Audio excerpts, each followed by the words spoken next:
Hi, hello, I am Lottie, aka Sneezy Ferret, and today we're talking about a whole host of things, all interconnected and kind of messy, but I'm going to do my best to lay it out in a straight line, or at least one that you can follow. We'll see.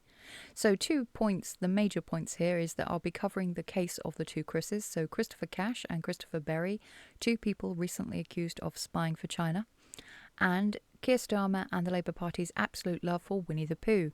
By Winnie the Pooh, I don't mean everybody's favourite childhood bear. I am, of course, talking about Xi Jinping and China, obviously. So let's get started. Now, everyone's covering this morning, but I'm actually looking at a article by The Telegraph, which mainly just because I liked the graphics on it, but inside Starmer's network of advisors and their links to China. Collapse of spy case throws spotlight on Labour's attitude towards Beijing and the advisors shaping it. It says, on Tuesday, Britain's chief prosecutor confirmed that the case against two men accused of spying for China had collapsed after Whitehall advisors refused to testify that Beijing posed a threat to national security. Stephen Parkinson, the Director of Public Prosecutions, said charges against Christopher Cash, a parliamentary researcher, and Christopher Berry, a teacher, had been dropped because the government would not describe China as an enemy state. Now, Sir Keir Starmer is pointing fingers at the Crown Prosecution Service, and everybody else is pointing fingers directly back at Starmer and Labour, and for good reason. Now, as it says, it's because the Labour Party refused to describe China as an enemy state. Now, we've had massive issues with security in the UK in regards to the MOD and our government and our election service, as I outlined in previous videos. What I didn't mention in those previous videos was who we claimed were responsible for some of those things. Well, China. We claimed that China was responsible for a couple of those leaks and hacks.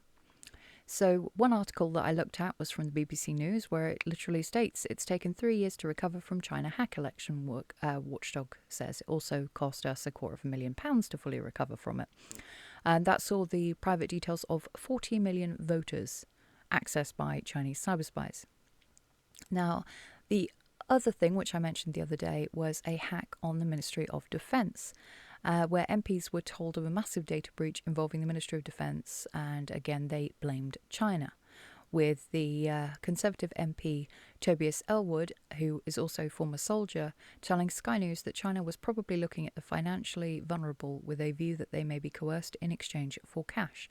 So he believes that China was looking for people who would be more vulnerable to spying on their behalf. Again, this is not subjective or my opinion. This is fact, or at least fact as outlined by our newspapers, which I consider to be, well, not trustworthy, but I'm hoping accurate. A little bit, maybe. So, back to the original article. Sir Keir Starmer insists the fault lies with Crown Prosecution Service, but the episode has thrown a spotlight on Labour's increasingly conciliatory stance towards Beijing and on the advisors shaping it. Because an awful lot of members of the Labour government are very fond of China. Now, I want to make it clear that I am not against Britain becoming closer with other countries. I just think that perhaps on our list of the list of countries that we should be friendly with, we should also have a list of things that we need to protect from those countries. You know, like the security of our sovereign nation, perhaps, maybe. The civil servant called to give evidence on Britain's threat assessment of China is understood to have been Matthew Collins, the Prime Minister's Deputy National Security Advisor. But it is his boss, Jonathan Powell, the National Security Advisor, whose influence on Labour's China policy has drawn the most attention. In early September, Mr. Powell led a meeting where ministers discussed whether the government could label Beijing an enemy in court. He has also been accused of blocking a long-awaited audit into the threat posed by China. And we'll get into that later on in the article. A seasoned foreign policy fixer, Mr. Powell served as Sir Tony Blair's Downing Street's Chief of Staff for a decade. Yeah, a lot of the current Labour government have worked under Tony Blair or are, let's say, protégés of Tony Blair. He served as Sir Tony Blair's Downing Street Chief of Staff for a decade, brokered the Good Friday Agreement, and later acted as gatekeeper to the former Prime Minister's global business ventures. Now, I mentioned there the Good Friday Agreement, which is something which is being talked about once again because Sinn Féin has said about the digital ID that it would breach the Good Friday Agreement. So obviously he's not happy about it. I don't think there's a lot of people happy about the digital ID thing anyway. I have actually looked at this poll where apparently people are all in the UK are predominantly pro the digital ID. It's not quite as simple as that. For a start, it was about just a normal ID with name and age on it.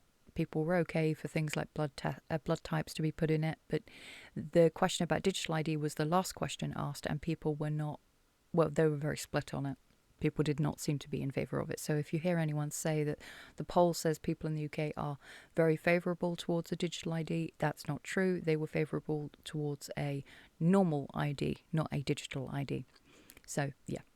Like I said, this video is going to have lots of little bits in it because no one thing is worth making a video on, but all of it together probably is.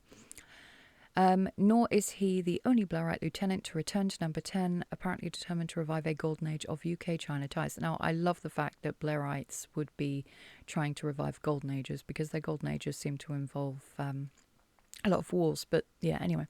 It is this inner circle of advisors, along with lobbyists, who have sought to shape policy who are now under scrutiny as Labour scrambles to defend its position on Beijing. Mr. Powell's relationship with China appears to have deepened through his work with Intermediate, a charity providing confidential crisis mediation to foreign governments and opposition groups that he founded in 2011. In the years before taking on a government role, Mr. Powell made several trips to China on behalf of Intermediate. There is no suggestion of impropriety on behalf of the charity, but the wisdom of this recent diplomacy is now being questioned by Beijing skeptics. On March 22nd, while working for Intermediate, Mr. Powell took part in an in-depth dialogue with Shenzhen, head of the Chinese People's Association for Friendship with Foreign Countries, or CPAFC, a Communist Party-linked organization branded malign by the US State Department. The Telegraph can reveal that Intermediate, which does not disclose its beneficiaries, has been discreetly funded by the Foreign Office for years. The total amount of taxpayer funds involved is not made public, but the charity's latest accounts note a greater commitment from the government. Through a new partnership agreement, Intermediate has been approached for comment. I have a major issue with that. I believe that if our government is making payments to any charity, then it needs to be made public. That's simple. Because it's not government money, is it? It's the public taxpayers' money. And we should have more oversight on which charities are being funded. It was when Mr. Powell took on his first official role under Sir Keir last year as the UK Special Envoy to the Chagos Islands that concerns about his stance on Beijing intensified, obviously. Under his watch, Britain agreed to hand the territory to Mauritius, a close ally of China, despite security warnings and a multi-billion cost to taxpayers. It later emerged that less than 2 weeks earlier, Mr. Powell had again been in China, chairing a meeting on US-China security with Stephen Biegun, the former US Deputy Secretary of State, Rose Guatemala, the former NATO Deputy Secretary General, and senior Chinese officials. According to a Chinese think tank, the meeting involved candid, practical, and in-depth discussions on issues related to US-China strategic security and stability, including strategic cooperation and new frontiers and managing regional hotspots. On October 4th, 2024, the day after the UK affirmed Mauritius' sovereignty, Mr. Powell dismissed concerns about China establishing a military base on the islands as hooey. It can't happen, won't happen, he told Times Radio, insisting that US officials had reviewed every single sentence and paragraph. If some China hawks feared Mr. Powell had been overly reassured by his Chinese contacts, Sir Keir clearly did not. On November 8, 2024, Mr. Powell was appointed National Security Advisor. Once again, perhaps we should be hiring national security advisors from a pool of people who are much more loyal to their own country than they are to external countries. I'm not saying it's a bad thing, again, for the UK to have ties with other countries. I just think that sovereign security probably should be our top list of priorities, especially given the amount of money it's costing us for all of these different hacks and cyber attacks. Especially considering the fact that our government is considering a digital ID and having all of our information in one place. So, yeah, for me, it does come all the way back to the digital ID. I do care about that because I care about my own security, oddly enough. The article this links to then is Powell under pressure over Chinese factory that poses threat to Britain.